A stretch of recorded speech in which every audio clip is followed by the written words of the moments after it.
সাংবাদিক বন্ধু বান্ধৱীসকল বহাগ বিহুৰ প্ৰাক মুহূৰ্তত আমাৰ অসমবাসী ৰাইজৰ বাবে এটা অত্যন্ত সুখৰ বিষয় উত্তৰ পূব ভাৰতৰ প্ৰথমটো ৰবটিক সাৰ্জাৰী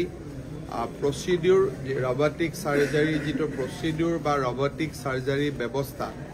সেইটো আজি আমি state cancer institute Guwahati medical কলেজত শুভ উদ্বোধন কৰিলো আজিৰ পৰা আমাৰ পেচেণ্টসকলে ইয়াতে ৰবটিক সাৰ্জাৰীৰ জৰিয়তে কৰ্কট ৰোগ বা আন ৰোগৰ অস্ত্ৰোপচাৰ কৰিব পাৰিব ভাৰত চৰকাৰে আগবঢ়োৱা 15 কোটি টকাৰে এটা আত্মনিৰ্ভৰশীল ভাৰতৰ প্ৰডাক্ট SSI মন্ত্ৰ 2.0 এই মেচিনটো আজি আমি ইয়াত ইনষ্টল কৰিছো এই মেচিনটোৰ বিশেষত্ব এইটোৱে হৈছে যে ইয়াক সাৰ্জাৰী কৰোতে ডক্টৰে হাতেদি কৰাৰ প্ৰয়োজন নাই ডক্টৰ মাত্ৰ কম্পিউটাৰত বহি থাকিব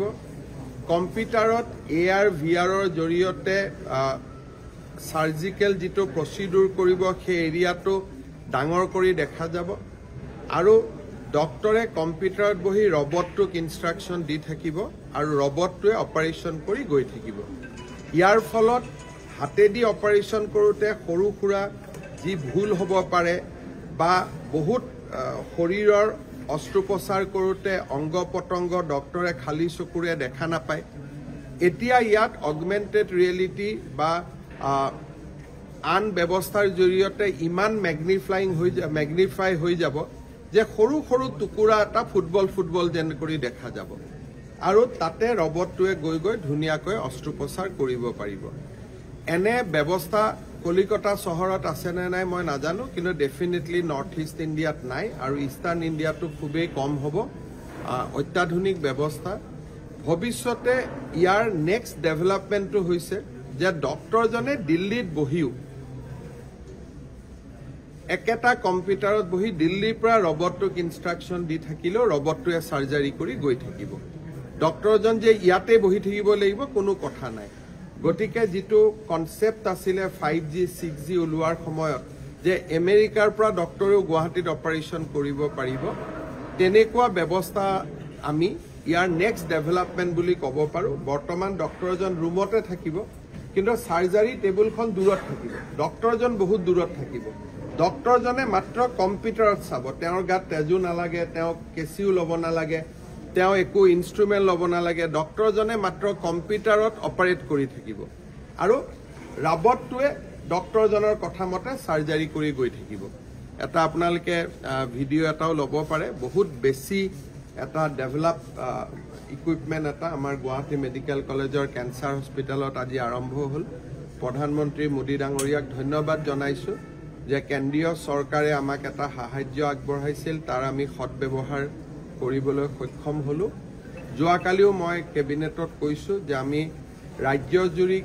কেন্সাৰ হস্পিটেলবিলাক আমি খুব সুন্দৰ কৰি চলাই আছো এই বছৰত আমি শিৱসাগৰ তিনিচুকীয়া ডিফু গোলাঘাট এই চাৰিটা জায়গাত আমি কেন্সাৰ হস্পিটেল উদ্বোধন কৰিব পাৰিম সেই দিশতো আমাৰ কাম চলি আছে আৰু গোটেই কেইখন কেন্সাৰ হস্পিটেলত একোখন আমি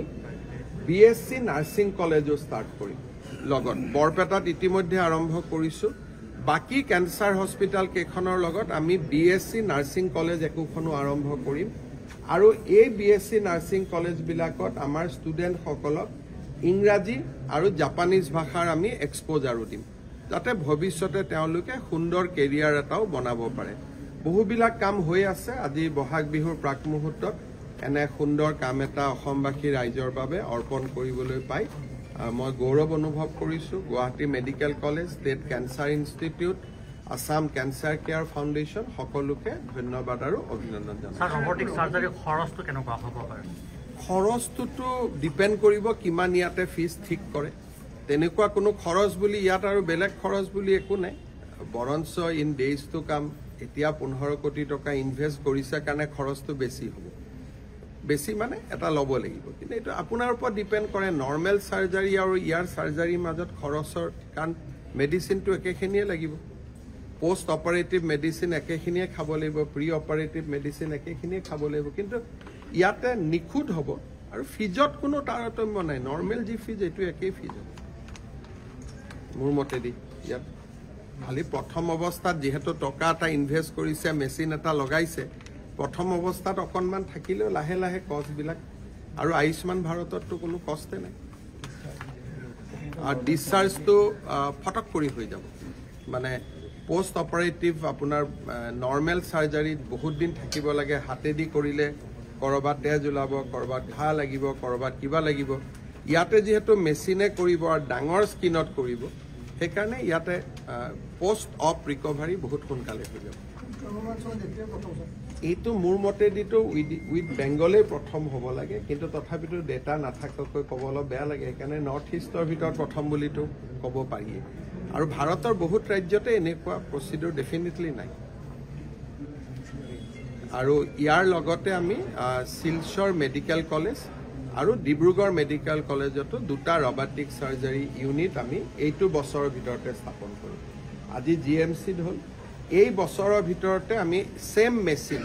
ডিব্ৰুগড় আৰু শিলচৰতো আমি ইন্ট্ৰডিউচ কৰিম। ঠিক